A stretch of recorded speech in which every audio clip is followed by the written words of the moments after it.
All right, we'll start again. Hi, I'm Julie West. I'm the interim chair of the International Fellowship of Birdwatching Rotarians. We call it IFBR. Our chair is recovering from some health issues, so hopefully he'll be back with us soon. Welcome, everyone. We're going to We're going to start out with some just brief introductions, just your name and if you're the member of IFBR or what brought you here and your Rotary Club, where you're located.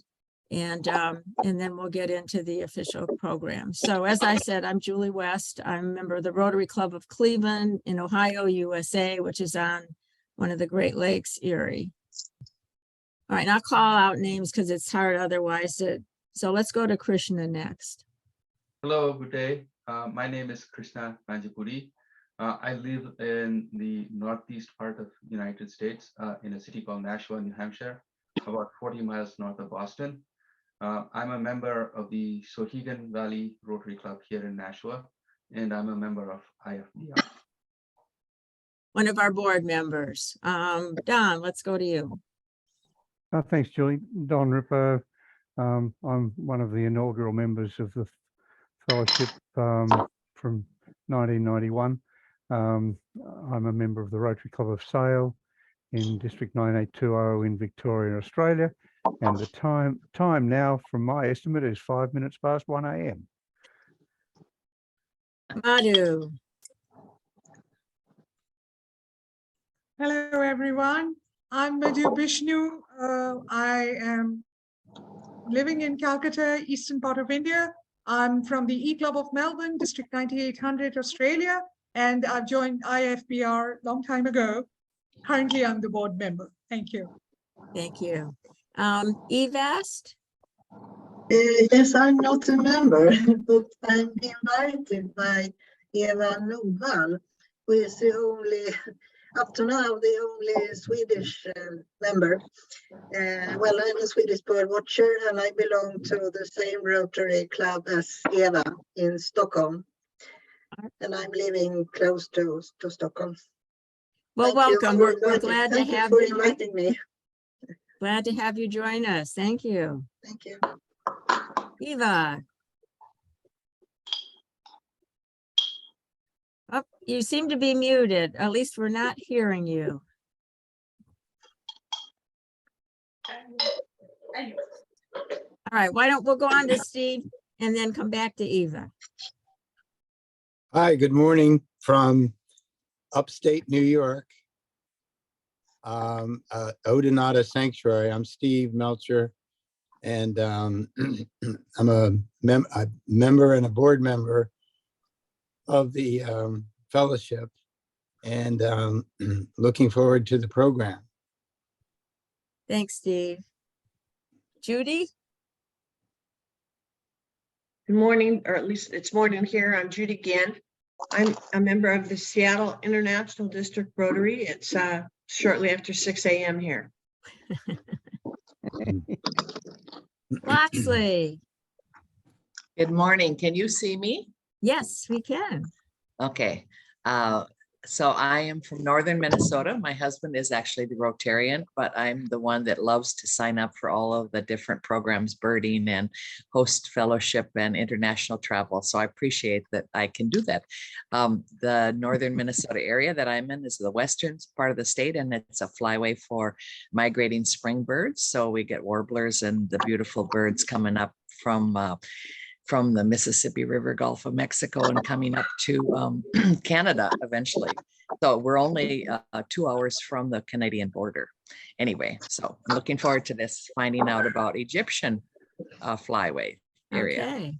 Well, welcome. And just for everybody who's not a member of IFBR, if you are affiliated with a Rotarian, you're welcome to join our fellowship. So you might keep that in mind. We'd love to have you join us.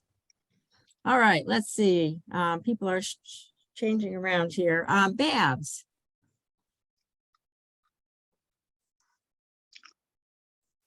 Hi, sorry if my voice is a bit croaky. I'm actually just suffering from something horrible. I'm a birder based here in the Cambridge, the UK, and I'm a regular visitor to Egypt. Excellent. Glad to have you with us. Danielle?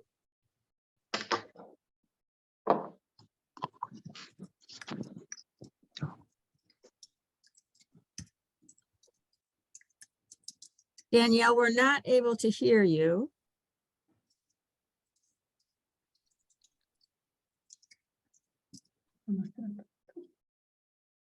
So perhaps you could introduce yourself in the chat, if you don't mind doing that.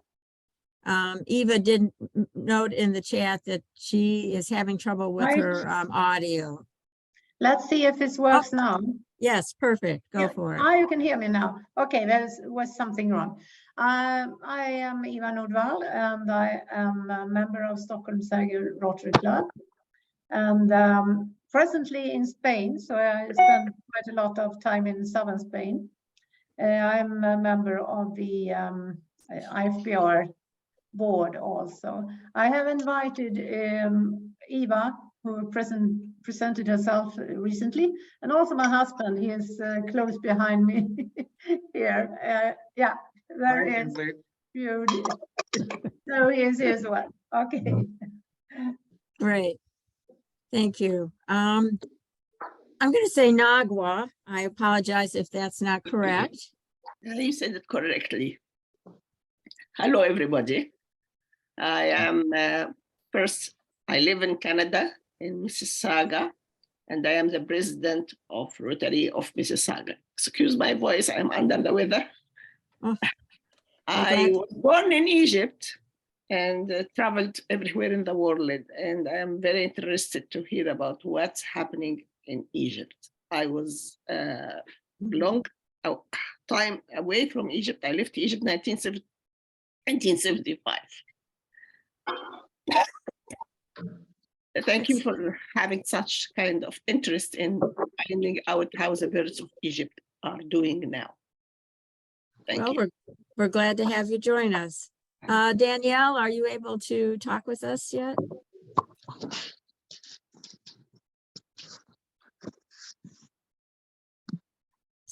Not coming through. I'm sorry about that. Well, we're glad to have you with us. If you want. Okay, just a little bit about IFBR. As Don said, we were founded back in the early 90s. And we're basically for all the breadth of people that are interested in birds. We have people that, you know, just bird in their backyard to people that have traveled the world to bird. And as you'll hear from Georgina, she's actually recently published a couple books photo books regarding birds. So this is, we're glad to have you with us and invite you to consider joining our fellowship if you're not already a member. One of the things we do is every year, the morning after the Rotary International Convention ends, we have a local bird walk. We gather together to spend sometimes the morning. In this case, it's going to be most of the day birding in a local area with a local birding expert. So there's information about that on our Facebook page, I believe, and our website, not on our website, just our Facebook page. So if you're interested in getting more information, you can either send us an email via our website or leave me a message in the chat and we'll get back to you with your contact information. So I think we're ready to hear about, Krishna, go ahead. Yeah, I was going to suggest that if you're listening to it, please go on mute because we are recording this and we don't want any extraneous noise. But if you have questions, feel free to unmute and ask your questions or put your question in the chat session, please. We're gonna, I talked to Georgina. Thanks, Krishna, for remembering to do that. We're actually gonna hold the questions till the end. So if you put them in the chat and then we'll get to your questions at the end. I think that should be it. Anybody else? Did I forget something? All right. Well, I'm gonna, Georgina is our speaker this morning. She she calls herself a British expat. She's been in Gouna, I believe it is, on the Red Sea since 2004. And she's a member of the Rotary Club of Red Sea, Gouna, and a member of our fellowship. She's an avid photographer and birder. In 2019, she actually had a photo book published titled a photo book. It's from all about the kestrels that breed and live right across from her balcony. So she's taken many photos and observed their lives. So she's documented those in this photo book. And then she also is involved with a voluntary environmental project for her Rotary Club to raise awareness of the birds. And most recently, I think just last month, she published another photo book titled The Birds of the Red Sea. So today, as you know, she's going to share with us the birds of Egypt and how they are being impacted by climate change. So Georgina, we're really very excited to hear this and happy to have you join us. And with that, we'll turn it over to you. Thanks so much. Thank you. Thank you so much. And thank you everybody for joining this presentation. Yes, I'm going to talk about the birds of Egypt.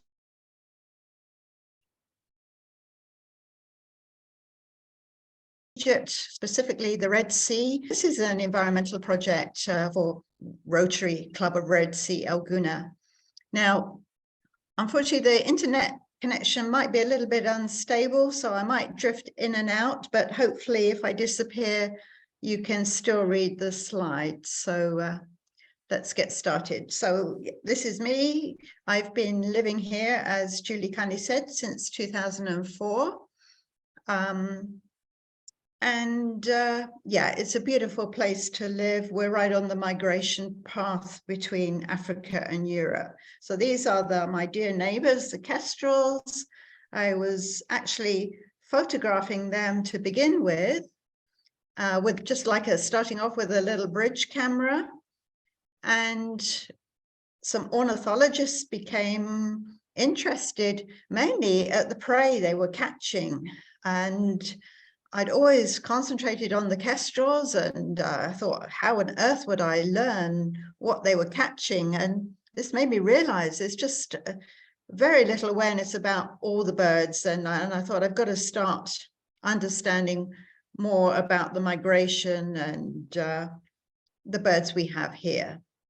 So, and I started just in a small area. There was no one to help me. The guidebooks I just found completely confusing. So I just thought, well, I'll start with a little area and then expand and finding some species. So let's get back to basics. So according to the Egyptian Ornithological Rarities Committee, 482 species of birds have been documented in Egypt. Now, 2/3 of these are migratory and 1/3 are resident and breeding in Egypt. So the bird migration in the Red Sea is the second largest bird path in the world, with around 2 million birds passing through. So the migration, hopefully you can see my cursor, the migration comes from Europe, covers overland all the way through Europe. I'm just going to plug my that's it, laptop in, comes across the Sinai and then crosses the Gulf of Suez. So this is really the only water that they cross on their journey. And then they either follow the coast, or they come through the mountain range, or they cross to the Nile and follow the River Nile. There's also the Sahelian wetland area, which is further south in Africa, which is more the water birds, and they come up the River Nile. So they will join Egypt at Lake Nasser and then follow the River Nile up to all the delta area in the north of Egypt, the wetlands area. So that's another route as well. So just to show you an example, this is a white stork named Ataman that was fitted with a GPS by an ecological group in Poland. And it took off for the winter of 2021, and it headed south and it headed south, and it just kept going until it reached the very, very tip of South Africa. In the spring, it then turned around and flew all the way back to Poland, to the very same spot that it started. And then this winter, it's come to this region. Normally the storks, they stop in Chad, Sudan area. So just one stork, it covered 16,300 kilometers in those 2 trips. So it's really fascinating and great that many organizations are monitoring the birds with GPS and know exactly what's happening to them. So Rotary Club of Red Sea El Gouna's Birds of the Red Sea Awareness Project began in 2019, right before COVID. But the project has increased bird watching tourism to the Red Sea and created job opportunities for local guides. COVID was actually a fantastic time to do the project because hotels shut, everything was shut down, but I could just walk everywhere, all alone, just looking for birds. It was, yeah, a blessing in a way. So let's get back to basics for anyone who doesn't know why we need birds. Why are they so important? Well, the birds play an important role in the functioning of the world's ecosystems. They act as pollinators, carrying pollen from the male part of a flower to the female part of the same or another flower. They disperse seeds through their droppings. They also feed on a variety of insects, rodents, and small animals, naturally keeping the population in check and ensuring a proper balance of the ecosystem. So this is my neighbor. It's eating, I think it's a praying mantis and a little mouse. So birds actually help to maintain healthy coral reefs. The fish they eat from the ocean acts as a fertilizer.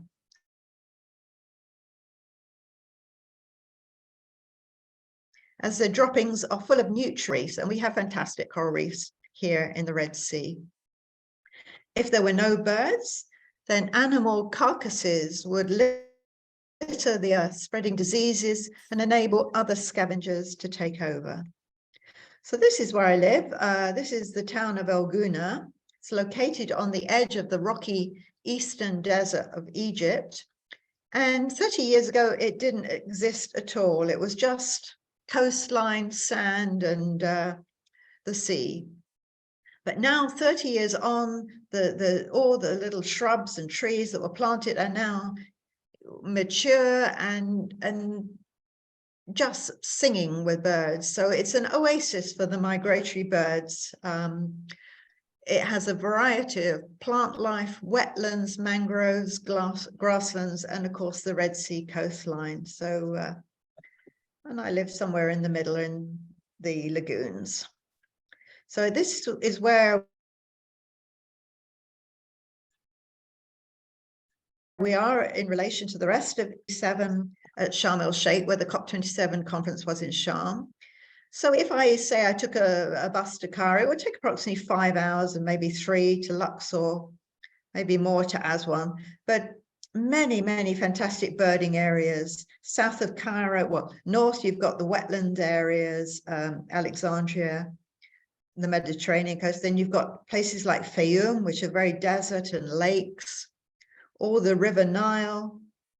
Luxor, Aswan on the River Nile are beautiful. You've got the all the national parks in the south.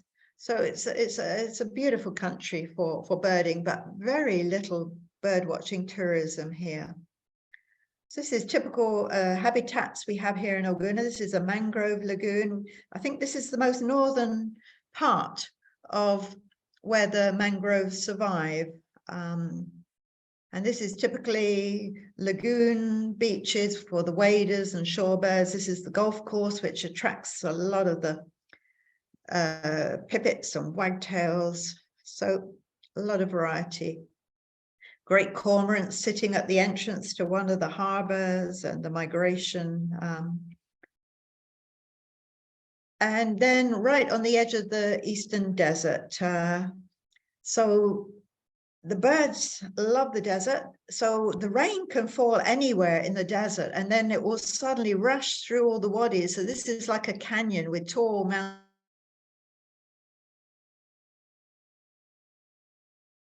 mountains either side. The rain will find pockets of water. So we visited this place at dusk, and the birds were looking for a place to settle, and it was just magical to see the birds, all the big birds of prey, eagles, kites, storks, buzzards, and to see them come and settle with the water.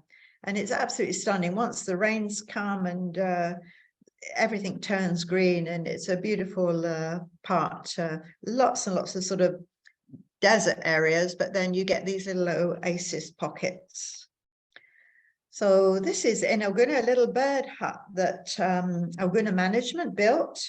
It's on a little mangrove lagoon, and most of the summer it's actually dry because it's quite shallow, so the intense heat dries it out. But in the wintertime it's lovely and it's rich with birds. So it's mainly to shelter from the wind and the sun, the intense sun and the strong winter winds, but it's got some information about the mangroves in English and in Arabic. So part of the Rotary Club project is bird counting and documenting at various locations in Gouna and Hurghada, and with high quality photographs that confirm the identity, because a lot of birds just differ tiny little details. So you need a clear photo to show exactly what it is that confirms that species. The data is then stored on the worldwide eBird database for the Red Sea, which is in Arabic, it's called Al-Bahr Al-Ahmar, and that's how you can find it on eBird, Al-Bahr Al-Ahmar. And there are over 300 species recorded by all visitors that come to the Red Sea, and it's used for scientific research around the world. I had many, many people contact me finding the data on eBird.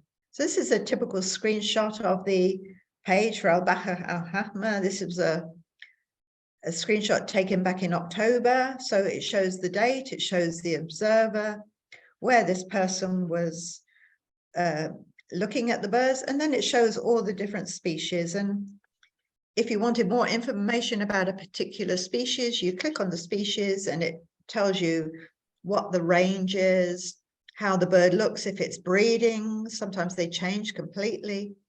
How it looks as a juvenile. And so much data. There's hotspot maps. So wherever you want to look, whichever region or country, you can find all the hotspots, all the best places for birding. You can download bar charts. You can find the top 100 species in that location. Or say you want to travel somewhere in July and you want to see what species can be seen at that time of the year in that location. So there's a lot of resources on the eBird database, and everything I see, or not everything, but all the new species and regular documentation I do to find out what we have here. Now, data is important. There's a red list by the IUCN, which is the International Union for Conservation of Nature and Natural Resources. Now, 13% of the birds are threatened with extinction. And they have and you can see on eBird, it actually shows you, is it least concern? Is it near threatened? Is it vulnerable? So it's a good indicator to find out how rare the bird is. So for example, the Egyptian vulture, it's on the endangered list. Now, the Egyptian vulture is deep rooted in ancient Egyptian mythology, and it's now on the brink of extinction. It was considered sacred amongst ancient pharaohs. The species was used to depict the Egyptian goddess Nekhbet, and its silhouette was immortalized as an Egyptian hieroglyphic alphabet. Now, it would be heartbreaking if the Egyptian vulture became extinct during our lifetime, considering it's been around since the pharaohs. And there are many great organizations in Europe that are protecting the vulture and encouraging breeding programs. And they were successful with raising some young Egyptian vultures this year, and they set off on their migration. And sadly, they were shot at by illegal hunters over Europe. One survived and it's now in care, but this is, the next slide. There are a lot of threats all along the route between Europe and Africa that the birds have to encounter. There's two types of hunting. There's one which is legal, and there are like specific times a year you can hunt birds and specific species. And there's also the illegal type where people are just shooting. But there's a lot of organizations now clamping down on this and getting the people put in prison or fined. We're also part of the Rotary project. It's an African Eurasian breeding atlas program. So it covers the whole of the African Eurasian region. And it's a program specifically for the shorebirds in Gouna. The reason for this is if the species are breeding successfully, then that reflects good quality habitat. So what happened, I was sent this like grid pattern of Gouna, and I had to start surveying the grids to see if there were signs of shorebirds breeding. Now, this was all new to me, so it was a bit of a struggle to start with, but I thought, well, no one else is around here is going to do it. So I've got to learn, and off I went. I didn't find any nests because, like, for example, this is the Kentish plover. So I didn't see them because they're just on the ground. They just nest on the open ground, but I did find a little baby. So that was a sure sign that they're breeding successfully. And also the spare-winged lapwing, the cutest, fluffiest little things, successfully breeding. So they were two of the target species that we could confirm breeding in a couple of the grids. Another project which helps the birds is a mangrove rehabilitation program, which began in Gouna in 2021, planting 2,000 new mangrove seedlings.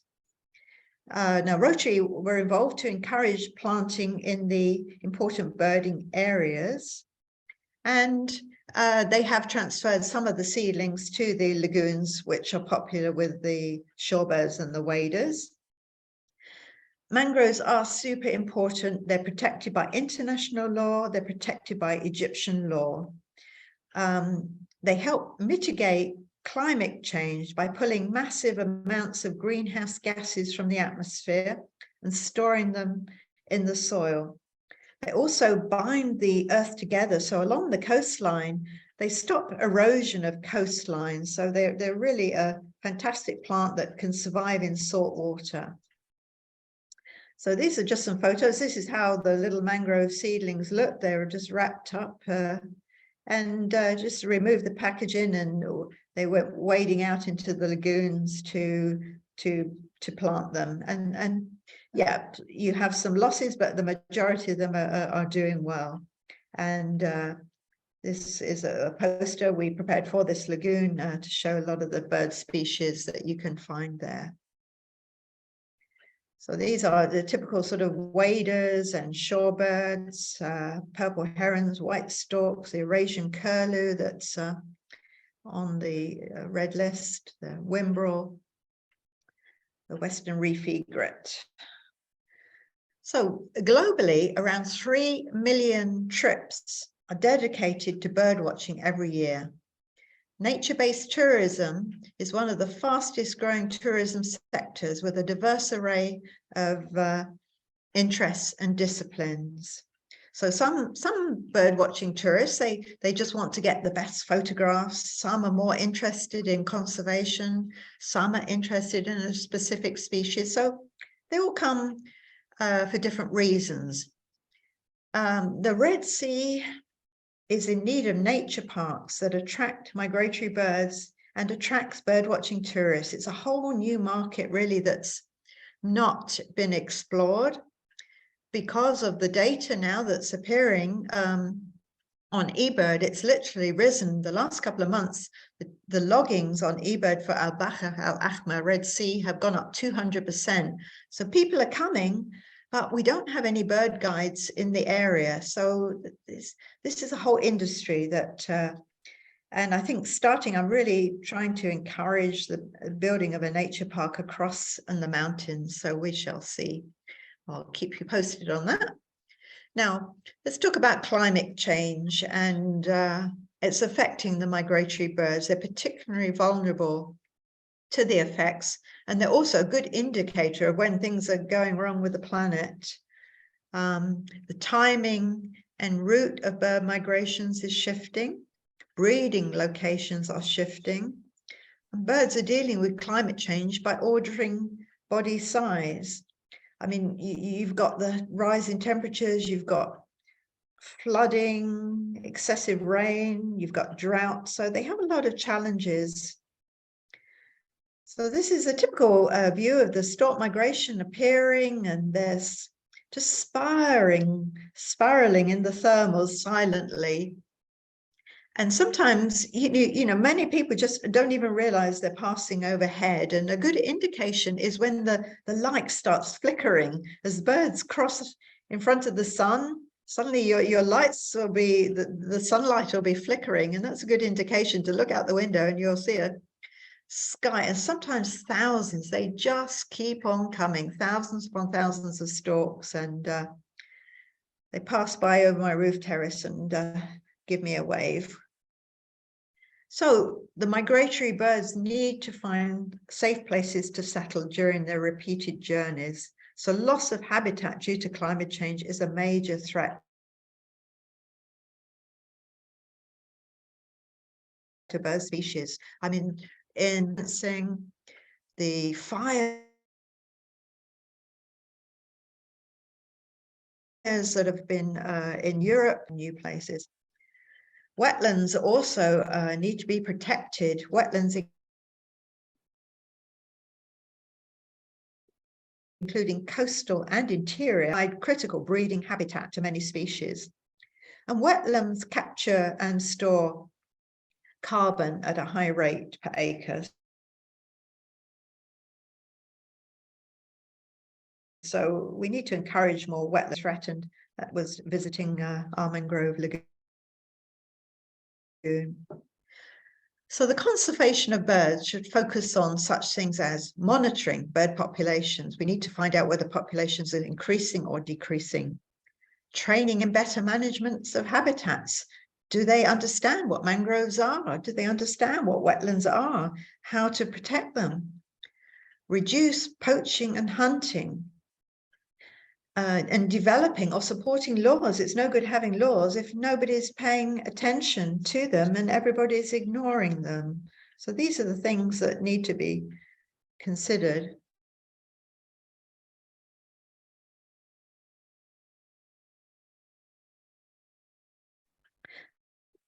Something we did as a Rotary Club to a separate English and Arabic video about how to identify different birds. So, and it goes over things like, you know, what to look for. Look at the beak. Is it long? Is it short? Is it curved? Look at the head shape. Is it round? Is it the neck long? What is the color of the bird? How long are the legs? What color are the feet? Just all the little details to look for, to make a note of, to help you identify birds. So we then produce these flyers, which could be hung in schools or hotels. Excuse me. And the PDF, it has the links to the video. It has the links to the Birds of the Red Sea Facebook page. So the Facebook page is where I do monthly albums. So you can go back through the albums and look at, okay, I'm interested what to find in the Red Sea in November or January. Or so there's an album going back a few years for every single month. And this, it's easy for somebody to scan and share. And then it's an all in an Arabic version as well.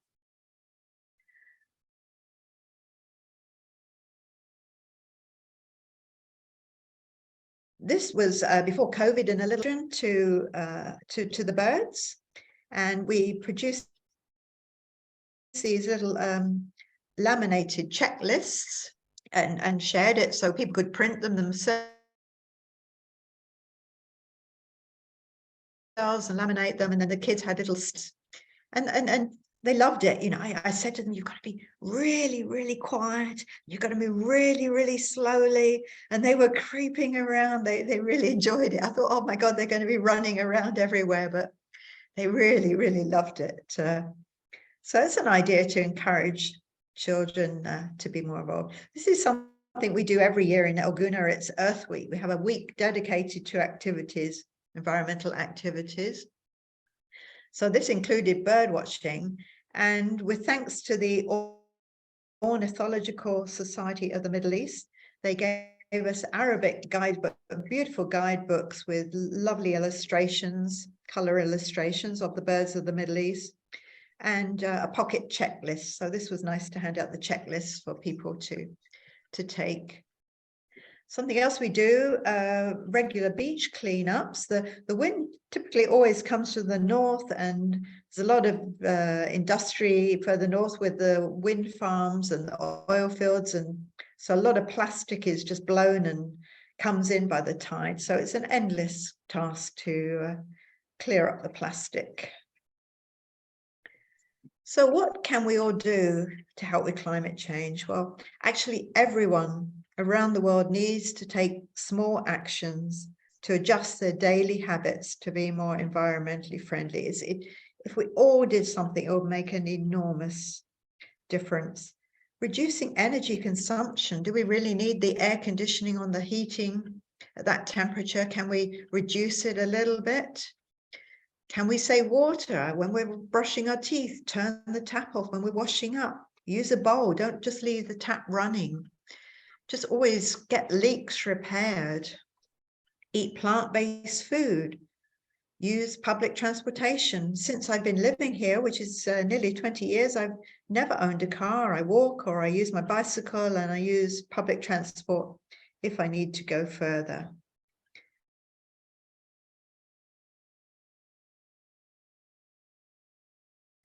So what can we all do to help with all of us? It means you don't have to be an expert. I didn't have a clue a few years ago, but suddenly you get involved, and what you could do, you could conduct regular and structured bird surveys. So first of all, identify a key site. Maybe it's your back garden, maybe it's a local park, maybe it's a beach near to you. Just take a small area and take action to make sure it's protected and cared for. And then list your target species. Are you going to concentrate on shore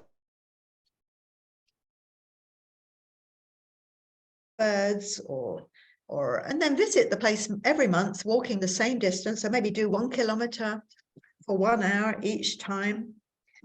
And then document the sightings on eBird with photographs. And that data is super important. And then it needs to be long-term. So you have a record year after year of how the data changes, whether the migration is coming earlier or later, or whether new birds are coming in. So wonderful to get involved with these things. Now, nearly half of all bird species are in decline, with more than 1 in 8 at risk of extinction. Now, there's many papers to read more. birdlife.org has a great paper. So we really, really have to do something to protect Egypt.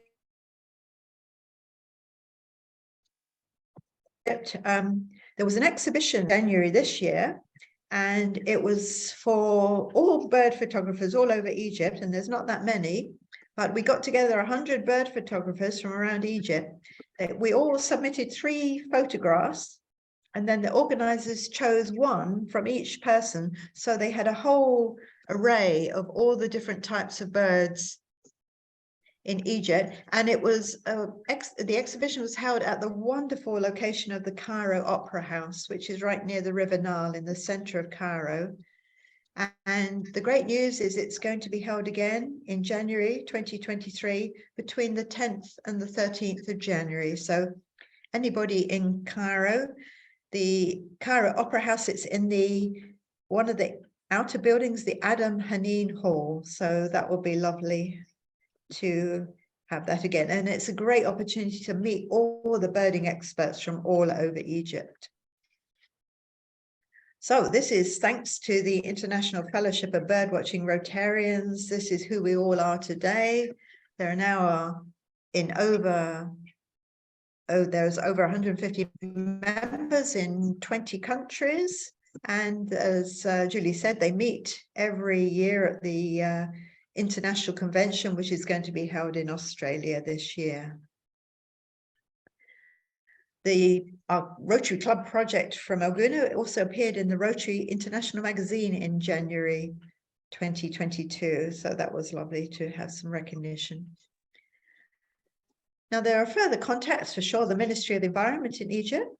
Then wonderful organization is Nature Conservation Egypt. They have a website, they're on Instagram, they're on Facebook, and they're doing projects like the shutdown on demand at the wind farms. Further north of here, there's a lot of wind farms, and they literally wait for the migration to pass, and the wind farms, the turbines are shut down to give a safe passage for the migration. And Egypt's won awards for this project, and it's every year. They're training people every year how to identify the birds.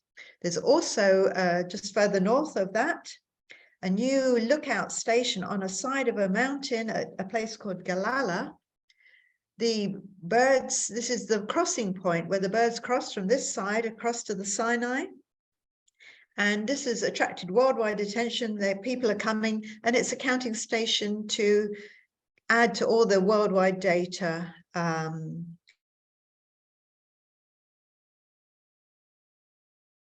of the migration, and don't come down over Gouna, they go into the desert. So this is a great place to see them.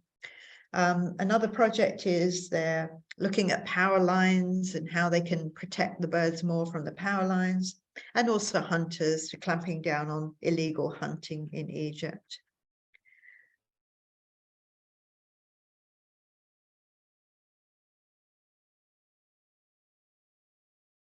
So if anybody is coming to Egypt, and there you can ask questions, all the experts are on there.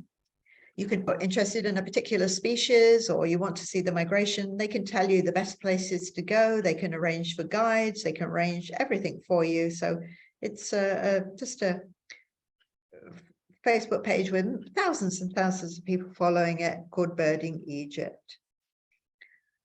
So that brings me to the end of my presentation. I hope you found it of interest, and are there any questions I can answer, hopefully? Georgina, thank you so much. This is a wealth of information. And as you know, we've recorded this. There are a lot of good links in there that if you're like me, you didn't get to copy them all down. So if you're, we will be posting this on our YouTube page. So you'll have an opportunity to go back and review it and pick up some of the links and maybe look at some of the birds again. Just really great. Thank you so much for not only talking about the birds, but tying in what we can do and what some of the threats are to them. Okay, so Nagwa, I think you have a question. Yes. First, thank you very much, Georgina. It's amazing how you have done in Egypt. Thank you. I was wondering, have the local people connected with your work? Have they been involved? Like I saw some of the photos in your presentation with kids. Have any of the local people there in the Red Sea say, we can work with you, Georgina, we can help, we can do something? Or no? Not really. It's been a slow process to get people's attention. People are definitely more observant now of the birds. People are saying to me, "Oh, I saw something in the lagoon the other day." So definitely people are becoming more aware, even if they're not particularly interested to take it further. Yeah, it's been slow. We have one bird guide in the local area. Yeah, I just don't understand it. I think yeah, for sure, I'm putting it everywhere I can on the internet, on social media, but nobody's sort of said, "I want to be a bird guide," or "I want to do something." No, it's slow, but I'm working on it, and I'm actually talking with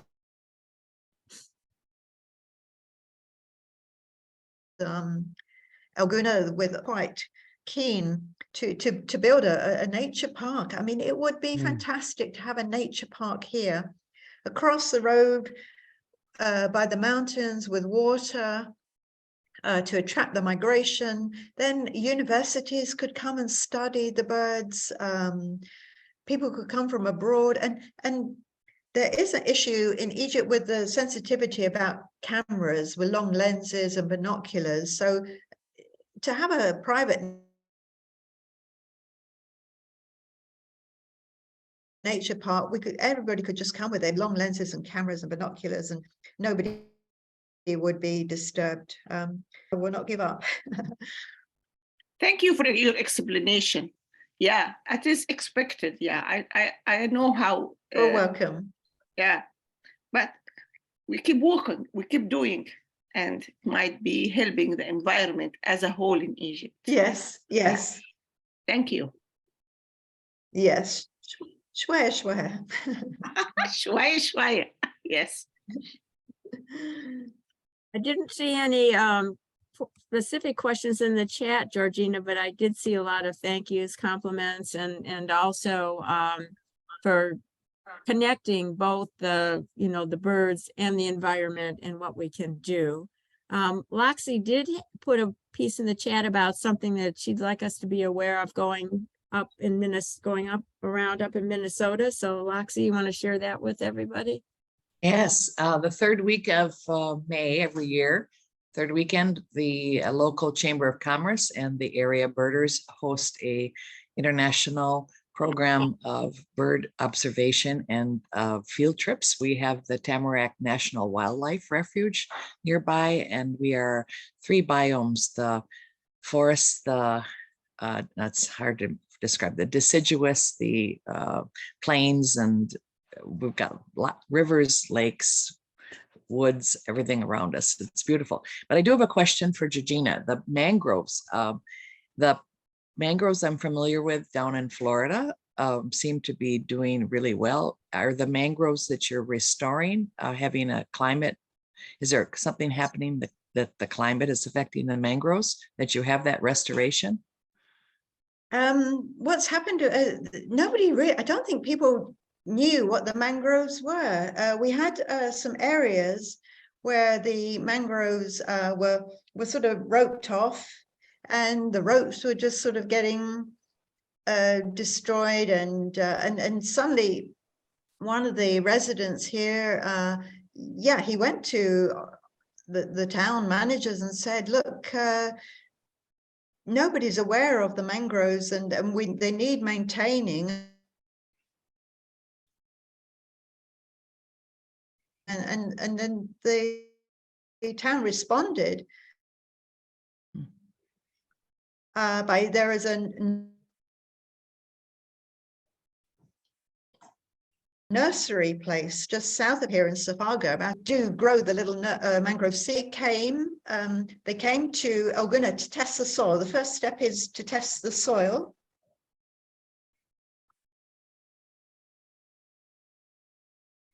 And see where would be suitable for the seedling.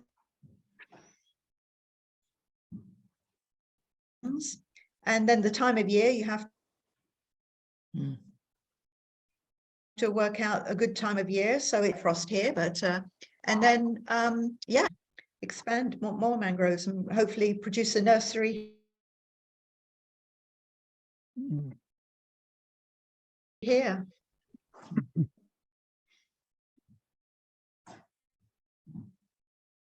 I think I'm cutting out a bit. Yeah, you're slow. We're getting everything. It's just there are pauses in your in how it's Yeah. coming through. But fortunately, I don't think we're missing any of the content. Good. Yeah. Don, you have a Yeah, question or comment? Georgina, I'm interested in your suggestion that the guano from birds is useful for the life and health of the coral reefs. Coral reefs. It's certainly not the accepted situation here, that in fact the coral reefs are being damaged quite severely by overnutrient. And I think there's a lass has just completed her second doctorate at North Carolina Uni on the damage by nutrients to the coral reefs of Florida and the Caribbean. I'm just wondering why there's a difference in this is in the Red Sea. Okay, I think maybe we need a study here. I think I you mean, do. That's yeah. I mean, this is something I just kept reading on the internet everywhere that the nutrients are good. Maybe it has to do with the source of the nutrients. Have a look at Alina Smant. She's a professor at University of North Carolina, and we've done a little bit of stuff together here. And she's done a very clever document on what's happening off Florida and in the Caribbean. She's also worked on the Great Barrier Reef in the Pacific. But okay, so that's something we can. Yeah, just something I picked up as you to look into. That's odd. For sure. That's odd. Yeah. Yeah, along those lines, as far as the coral reefs are concerned, the last and most pristine coral reefs that exist on Earth are, believe it or not, off of Cuba. They, for various different political reasons, have been well preserved because they haven't been commercialized and we haven't had tourism descending on them. So there was a study by someone, I don't know if it was the lady that you're talking about from North Carolina, but they did a comparative study of the coral reefs of Cuba and why they were able to preserve it from not just the nutrients, but the socio-political and also environmental issues that govern that area. And they're trying to mimic that back in Florida. I think it is, Krishna. I think it is the same person. Yeah. Yeah. I loved your presentation, Georgina. Well, thank you so much. I would love to come to Egypt and have a look at your birds. Oh, you're welcome anytime. I think that's an opportunity. Maybe we should look into it as a fellowship to see if we have several members that would like to get together and go. I think that would be pretty cool. I think we need a world convention in either Alexandria or Cairo. That's not going to happen anytime soon, but you know, there's the other one that we talk about, right? So the tourism one, where you have exchange program and maybe work with the other fellowship to see if you can coordinate a visit. I think Madhu, you're part of that. Yeah, I mean, I'm part of the travel and hosting, and we do have members in Cairo. But Julie, I mean, is it possible, or has it happened earlier that other than the convention, like, you know, we do have a field trip, a day designated for the field trip. Do we do tours for bird watching in between? Like, you know, within a year, do we do it someplace else? I mean, Cairo could be a place like, you know, what we can do. Yeah, and Don can talk to this better than I, but I know before I joined, there were several such trips. I know one to, I think, South Africa and maybe some others. So it's definitely a possibility. I think there just has to be a, you know, a core of us that wants to do it and get together and say, this is where we want to go. And you know, and collectively take responsibility for making the arrangements. I don't know, Don, you have you've No, more I experience directly. agree, Julie. No, we've had a couple of very successful ones over the past 20-something years, 30-something years, or is it? Yeah, 30-something years. In South Africa was probably the most, or in Africa was probably the most notable, where we had both our president and I think secretary and treasurer are both resident there. But I think we could do something in the UK. It'll be really nice. It'll be really nice. I mean, in fellowship, they do it. They just finished one trip in Brazil. So that had nothing to do with the convention. So, you know, we can do that. Yeah. I think you mad Indians should be able to do something. We have our Rotary District Conference in El Gouna. I think it's in May. So that will be a good time to come to El Gouna. Wouldn't it be very hot then? May's a nice time. June, July, August. That's when it's getting hot. August is the hottest time. Okay. So, but May is quite a nice time. And we were talking, excuse me, before everybody got on about, you know, when your migration season was, and remind me, where is May in your migration season? Actually, yeah, so you need to come earlier for the migration, because the migration starts in February, but March, April are good months. May is still a good month for it. You still got a lot of birds migrating in May. So yeah. And hopefully the new museum in Cairo, keep an eye out. There's going to be a new museum in Cairo. It's going to be spectacular. There's going to be a new airport, Sphinx International Airport, next to the pyramids, and the new museum opening. So there's going to be a huge amount of publicity. New rail links and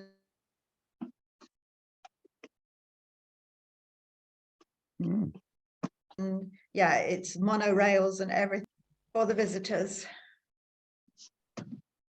Well, I would, if we have members or members to be that are interested in this kind of trip, why don't you let me know, and then I'll ask for somebody else to take the lead in terms of organizing it. So maybe that's you, Madhu, not to put you on the spot, but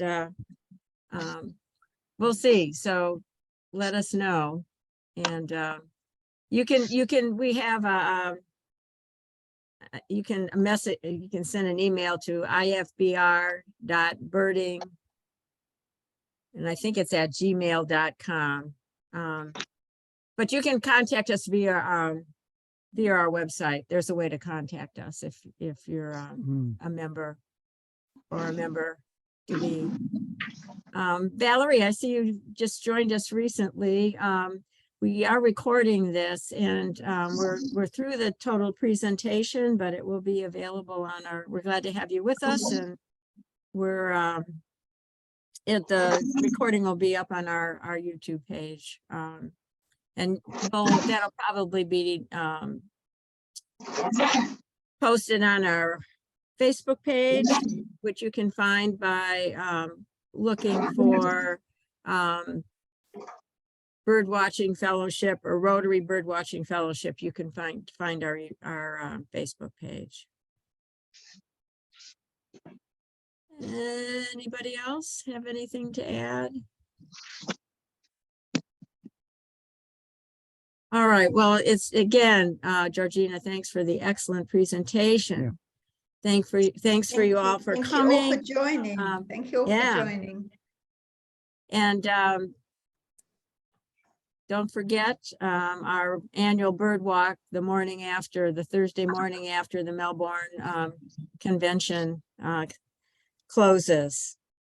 And with this, we will be, we're doing these programs quarterly. We've started to talk about what the next one might be, but look forward to, we'll get more information out. Again, that'll be on our probably the best thing is if you're become a member, you can get our newsletter, and that will give you up-to-date information on what's going on with the our different programs and with the fellowship. So, all right, everybody stay safe, stay healthy. If you have holidays too. coming up, have wonderful holidays and a happy new year. And we'll look forward to seeing a lot of you in the coming year on our next adventures in person or on Zoom. So everyone take care. Thank you so Merry much. You Christmas. too, thank you. Thank Good you. night. Bye. Good Bye, night. everyone. Bye-bye. Bye all. Georgina, that was just great. Thank you so much.